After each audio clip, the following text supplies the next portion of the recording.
I was spending the night with my grandmother. I was 11 years old.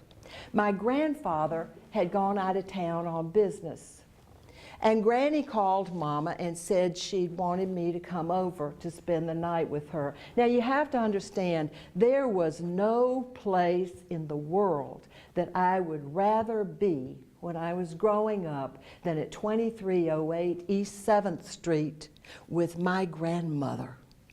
She had one of those tall radios that had a green ball in the top of it that blinked when the programs were on. She loved to play rummy. When we were in the car together, she carried pocketbooks that snapped open, snap, and inside, as soon as she opened her purse, you could smell the butter rum lifesavers. And she would start handing them to me. I still buy butter rum lifesavers, or juicy fruit chewing gum is also a good thing she always had, and Kleenex, always in that pocketbook.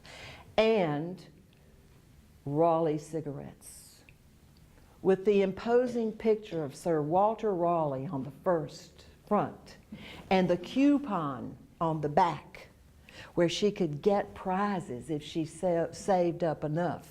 And she worked on that really hard. And if you opened up one of the drawers on the right-hand side of my dressing table, it was so stuffed with those coupons that they would just burst out if you opened the door. And every once in a while, every year or two, she would count them out and look at the catalog, and then she'd send off for something.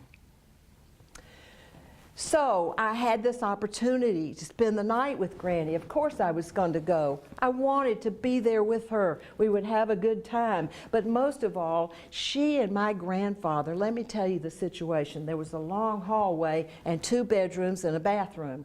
Granny and her bedroom suite were sitting over in this bedroom, and Dad Jack slept in this bedroom with a connecting door in between them.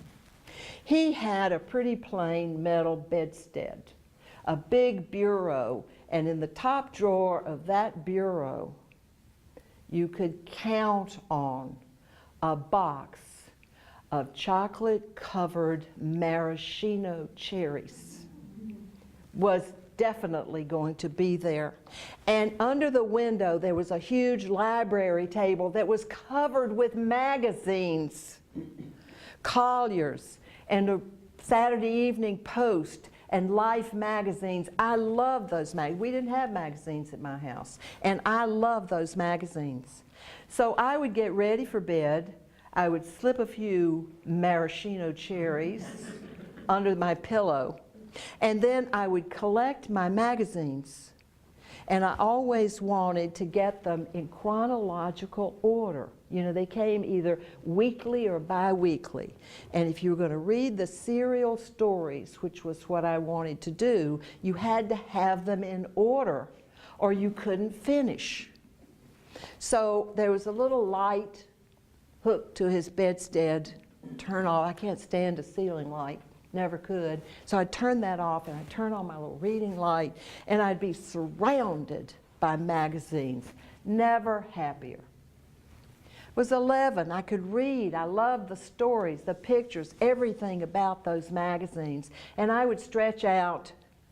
And the night that I'm talking about, I must have dropped off to sleep before Granny came to bed. And she always left the door somewhat open.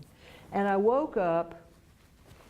The light had been turned off, and she'd left a hall light on so that I could see to get to the bathroom, which is why I woke up.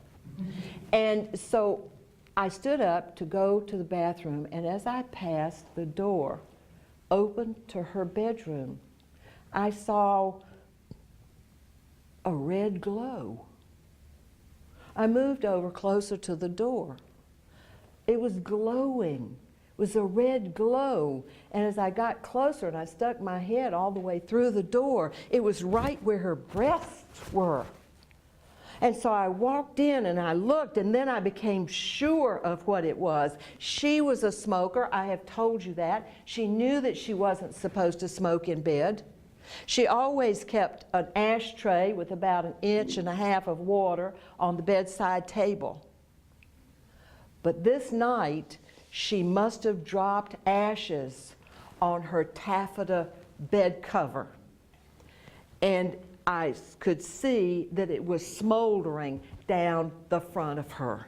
No flames yet, but smoldering fire was there. I flipped on the light and grabbed that thing off of her and threw it down on the floor, ran into the bathroom and got some glasses of water. And as I came back in, she was sitting straight up in the bed. "What are you doing?" And I said, "You're on fire. I am saving your life."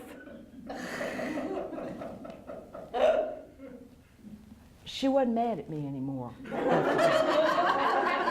She had sort of digested that, and she wasn't mad. And we put more water onto the quilt, and we stomped on it. And it, you know how taffeta will sort of flake if it's been on fire? That comforter, with all its feathers inside it and its outer beauty and everything, was burning up.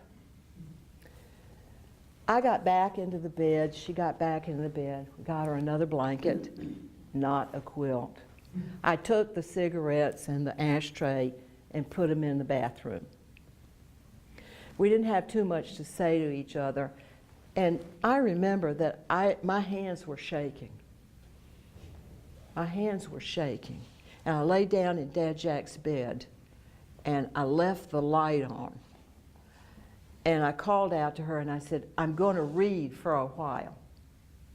And I wasn't about to let anybody turn that light off. And I lay there in the bed, and I thought about how my grandmother, and possibly me, had almost been burnt to a crisp. And I just lay there cold and stony all night, sort of shaking in the bed. The next morning I got up. I had my bus money to get to school. I had to take the city bus to the other side of town to the parochial school. I took the bus. I went to school. I don't remember particularly telling my mother about it. It would be sort of like ratting on Granny. So I didn't tell her, probably. But in a couple of weeks, the telephone rang one night, and it was my grandmother. And Mama called me, and she said, "Ellouise, Mama's on the phone, and Dad Jack's going out of town tomorrow, and she wants to know if you'll spend the night with her." And I said, "Oh, I can't. I've got a stomachache. I can't do it." And so she sent my sister. And my sister went to spend the night with my grandmother. Because the most wonderful place in the world for me in Charlotte had just turned out to be too dangerous for me to go back to by myself.